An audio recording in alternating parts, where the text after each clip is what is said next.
മലയാളികളിലെ യുവത്വത്തെ ഹരം കൊള്ളിച്ച യുവ നടിയായിരുന്നു ലിസി. മോഹൻലാലിന്റെ കൂടെയും മറ്റു പ്രമുഖ നടന്മാരുടെയും കൂടെ ഒട്ടേറെ സിനിമകളിൽ അഭിനയിച്ച് ജനശ്രദ്ധ നേടിയ സുന്ദരി. മലയാളം കൂടാതെ തെലുങ്ക്, തമിഴ്, കന്നഡ സിനിമകളിലും നടി തന്റെ കഴിവ് തെളിയിച്ചിട്ടുണ്ട്. 1982 ഇത്തിരി നേരം ഒത്തിരി കാര്യം എന്ന ചിത്രത്തിലൂടെയാണ് അവൾ സിനിമാ രംഗത്തേക്ക് അരങ്ങേറ്റം കുറിച്ചത്.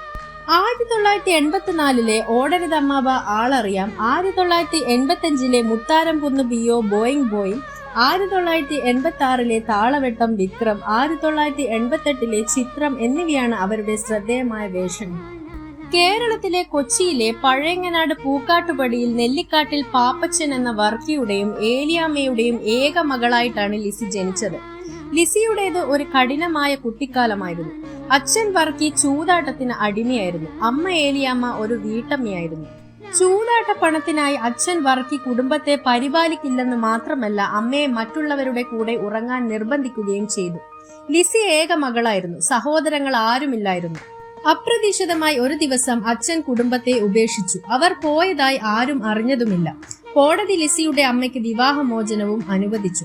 അവർ കുടുംബം നിലനിന്നു പോവാൻ ഉപഭോക്താക്കളെ പ്രീതിപ്പെടുത്തുന്നത് തുടർന്നു. അപ്പോഴേക്കും അവർക്കറിയാവുന്നതിൽ വെച്ച് ഏറ്റവും നല്ല ജോലി അതായി മാറി. തന്റെ നല്ല ഭംഗിയുള്ള കുട്ടിയായ ലിസിക്ക് നല്ലൊരു ഭാവി ഉറപ്പാക്കാനും അവൾ ഉന്നതങ്ങളിൽ എത്തേണ്ടവളാണെന്ന ധാരണയിൽ അവർക്കറിയാവുന്ന ഈ കച്ചവടം തന്നെ തുടർന്നു. വളരെ സുന്ദരിയായിരുന്നു ലിസിയുടെ അമ്മ എന്ന് പറയപ്പെടുന്നു. എന്നാൽ അവരുടെ ഫോട്ടോ നിങ്ങൾക്ക് എവിടെയും കാണാനാവില്ല. ഓൺലൈനിൽ പോലും ഇല്ലെന്ന് സാരം.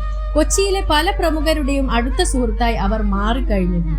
ഇതിൽ സിനിമാ ലോകത്തുള്ളവരും ഉൾപ്പെട്ടിരുന്നു. കുറച്ചു സിനിമകളിൽ ചെറിയ വേഷങ്ങളിൽ പോലും അവർ അഭിനയിച്ചു. പക്ഷേ പ്രശസ്തയായില്ല. കാരണം ക്യാമറയ്ക്ക് പുറകിലുള്ള കഴിവുകൾക്കായിരുന്നു അവരെ കാസ്റ്റ് ചെയ്തിരുന്നത്. കാലക്രമേണ ലിസിയുടെ അമ്മ നല്ല കാശുണ്ടാക്കി. ലിസിയെ നല്ല സ്കൂളിലും കോളേജുകളിലും അയച്ചു പഠിപ്പിച്ചു. എറണാകുളം സെന്റ് തെരേസസിലായിരുന്നു ലിസിയുടെ സ്കൂളിങ്ങും കോളേജ് പഠനവും. പഠനത്തിൽ വളരെയധികം മിടുക്കിയായിരുന്നു ലിസി. പക്ഷെ അവൾ ഹൈസ്കൂളിൽ പഠിക്കുന്ന സമയമായപ്പോഴേക്കും അമ്മയുടെ ഉപഭോക്താക്കൾ ലിസിയുടെ മേൽ കണ്ണുവെച്ചിരുന്നു. എന്നിരുന്നാലും കോളേജ് പഠനം തുടരാൻ ആഗ്രഹിച്ച ലിസി അമ്മയുടെ നിർബന്ധപ്രകാരം പഠനം ഉപേക്ഷിക്കുകയും സിനിമയിൽ സജീവമാവുകയും ചെയ്തു. ലിസിയുടെ അമ്മയുടെ നിയന്ത്രണ വലയിൽ നിന്നും രക്ഷപ്പെടാൻ അവർ അതിയായി ആഗ്രഹിച്ചിരുന്നു. നടി സുകുമാരിയും ലിസിയും നല്ല അടുപ്പത്തിലായിരുന്നു. സുകുമാരി ലിസിയുടെ അമ്മയിൽ നിന്ന് രക്ഷപ്പെടാനായി അവരെ രക്ഷിച്ചെന്നും അമ്മയോടൊപ്പമുള്ള നാളിൽ സിനിമയിൽ അഭിനയിച്ച മുഴുവൻ തുകയും അമ്മയെ ഏൽപ്പിച്ച് സുകുമാരിയുടെ കൂടെ പിന്നീട് ലിസി ചെന്നൈയിൽ താമസിച്ചു. ശേഷം ഒരു പുത്തൻ ചെറിയ വീട് ലിസി ചെന്നൈയിൽ വാങ്ങി. ഈ കാരണങ്ങൾ കൊണ്ടൊക്കെ തന്നെ ആവാം അവർ തന്റെ മാതാപിതാക്കളെ പറ്റി എവിടെയും പറയാത്തത്. അടുത്തിടെ പണത്തിനായി അവളെ പിതാവ് വർക്കി കോടതിയിൽ വരെ എത്തിച്ചു. അവർ അവരെ അവിടെ തീർത്തും പരാജയപ്പെടുത്തി കോടതിയിൽ വിജയിച്ചു. ലിസി ശരിക്കും വളരെ ശക്തമായ മനസ്സിന് ഉടമ തന്നെയാണ്. തന്റെ ലക്ഷ്യങ്ങളെ കൈവിടാൻ തയ്യാറല്ലാതെ മുന്നോട്ടു പോയവർ. 1984 പുറത്തിറങ്ങിയ ഓടരുതമ്മാവ ആളറിയാം എന്ന സിനിമയുടെ സെറ്റിൽ വെച്ചാണ് ലിസി സംവിധായകൻ പ്രിയദർശനെ ആദ്യമായി കാണുന്നത്. തൽക്ഷണ പ്രണയം ഉണ്ടായിരുന്നില്ല. ലിസി പറഞ്ഞു, ഞങ്ങൾ തമ്മിൽ ഒരു സംവിധായകൻ നായിക ബന്ധം മാത്രമാണ് ഉണ്ടായിരുന്നത്. എന്നാൽ ഷൂട്ടിങ്ങിനിടെ പ്രിയദർശൻ സുന്ദരിയായ നടിയോടുള്ള തന്റെ പ്രണയം അറിയിച്ചു. ലിസി തിരിച്ചും പ്രിയനെ ഇഷ്ടമാണെന്ന് പറഞ്ഞു. പ്രിയൻ അത് ഗൗരവമായി പറഞ്ഞതാണോ അതോ ഞാൻ പറഞ്ഞത് ഞാൻ ഉദ്ദേശിച്ചതാണോ എന്ന് മനസ്സിലാക്കാനുള്ള പക്വത എനിക്കില്ലായിരുന്നു എന്ന് ലിസി പറഞ്ഞു. ലിസിയേക്കാൾ 10 വയസ്സ് കൂടുതലുള്ള പ്രിയൻ തന്റെ കാമുകിക്ക് ചോക്ലേറ്റുകളും ഐസ്ക്രീമുകളും വാങ്ങിക്കൊടുത്തു. അടുത്ത 6 വർഷത്തിനുള്ളിൽ പ്രിയദർശന്റെ 22 ചിത്രങ്ങളിൽ ലിസി അഭിനയിച്ചു. ഈ സമയത്ത് പ്രിയൻ മാൽദീവ്സിൽ ഷൂട്ടിങ്ങിന് പോയപ്പോൾ ലിസിക്ക് ഒരു ബീച്ച് കളർ സിൽക്ക് സാരി കൊണ്ടുവന്നു കൊടുത്തു. ലിസി വളരെ സന്തോഷവതിയായിരുന്നു അന്ന്. ആ സമ്മാനം ലിസിയുടെ ജീവിതത്തിൽ മറക്കാനാവില്ലെന്നും നടി കൂട്ടിച്ചേർത്തു. വർഷങ്ങൾ കഴിയും തോറും പ്രിയനൊപ്പം ലിസി കൂടുതൽ സമയം ചിലവഴിക്കാൻ തുടങ്ങി. അവർ ചെന്നൈയിൽ ഭാര്യ ഭർത്താക്കന്മാരെ പോലെ ജീവിച്ചു. ഇതിനിടയിൽ പ്രിയന്റെ കുടുംബം വേറെ പെണ്ണ് നോക്കുന്നതിൽ ലിസിയെ കൂടുതൽ വിഷമിപ്പിച്ചു. ലിസി കരഞ്ഞുകൊണ്ട് സുകുമാരിയുടെ അടുത്തേക്ക് പോയി. അവർ മേനകയെ വിളിച്ചു. അവരുടെ ഭർത്താവ് നിർമ്മാതാവ് സുരേഷ് പ്രിയന്റെ വീട്ടിൽ വെച്ചാണ് കൂടിക്കാഴ്ച നടത്തിയത്. ലിസിയുടെ മാതാപിതാക്കളുടെ പശ്ചാത്തലം അറിഞ്ഞ പ്രിയന്റെ വീട്ടുകാർ ഇതിനെ എതിർത്തിരുന്നു. ഈ സമയത്താണ് പ്രിയൻ അവരുടെ പ്രായ വ്യത്യാസത്തെക്കുറിച്ച് സംശയം പ്രകടിപ്പിച്ചത്. ഇതിനുശേഷം ലിസി ചെന്നൈയിൽ ആത്മഹത്യക്ക് ശ്രമിച്ചു. മലയാള സിനിമാ ലോകം മുഴുവൻ പ്രിയനെതിരെ തിരിഞ്ഞു. ഒടുവിൽ ലിസിയെ വിവാഹം കഴിക്കാൻ സമ്മതിച്ചു. ഡിസംബർ 13, 1990 ലിസിയും പ്രിയദർശനും വിവാഹിതരായി.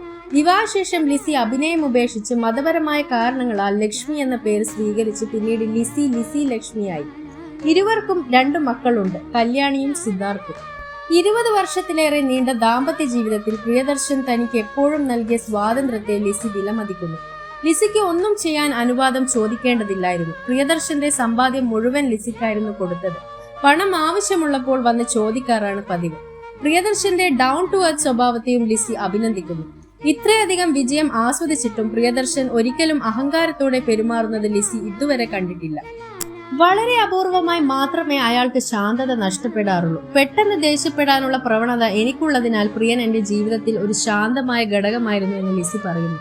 കുട്ടികൾക്ക് എന്തെങ്കിലും സംഭവിക്കുമ്പോൾ മാത്രമാണ് പ്രിയദർശൻ അസ്വസ്ഥനാകുന്നത് എന്നതാണ് രസകരമായ കാര്യം. എന്ത് പറഞ്ഞാലും ചെയ്താലും കുട്ടികൾ പ്രിയന് ജീവനാണ്. ഒരു പരിധിവരെ പ്രിയൻ അവരെ നശിപ്പിക്കുന്നു. പക്ഷെ എല്ലായ്പ്പോഴും ചുറ്റുപാടില്ലാത്തൊരു പിതാവിന് അത് അനുവദനീയമാണ്. അയാൾ ഒരു കുടുംബക്കാരനാണ്. ഞങ്ങളുടെ കുട്ടികളുടെ കാര്യത്തിൽ എന്റെ അഭിപ്രായത്തിനും വിലയുണ്ട്, ലിസി പറയുന്നു.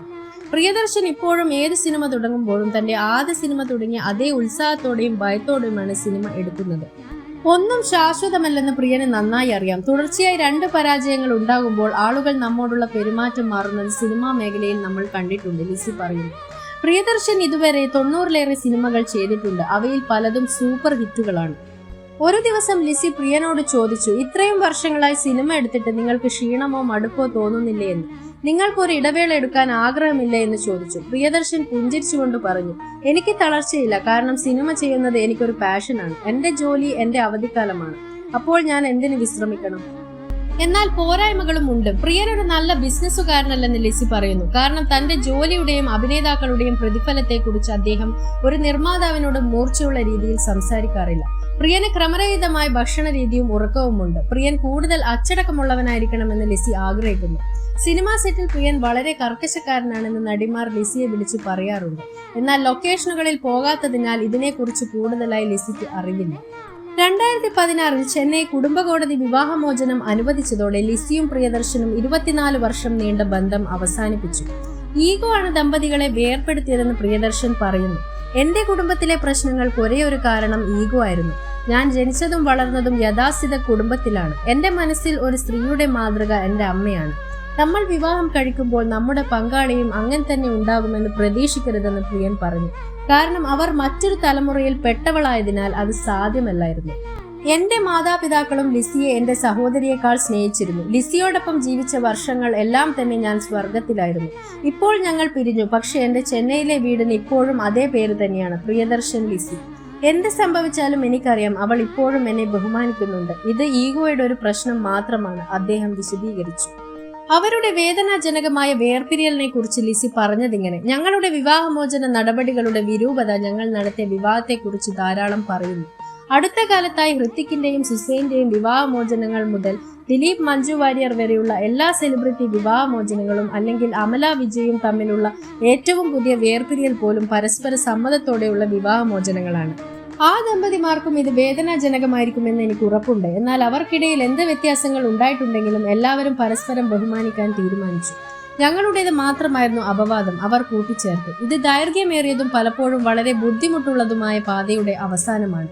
നമുക്കെല്ലാവർക്കും ഇപ്പോൾ മുന്നോട്ടു പോകാം. നിരുപാധികമായ പിന്തുണയ്ക്കും പ്രാർത്ഥനയ്ക്കും എന്റെ എല്ലാ അഭിഭാഷകർക്കും സുഹൃത്തുക്കൾക്കും അഭ്യുദയാംശികൾക്കും ഞാൻ നന്ദി പറയുന്നു.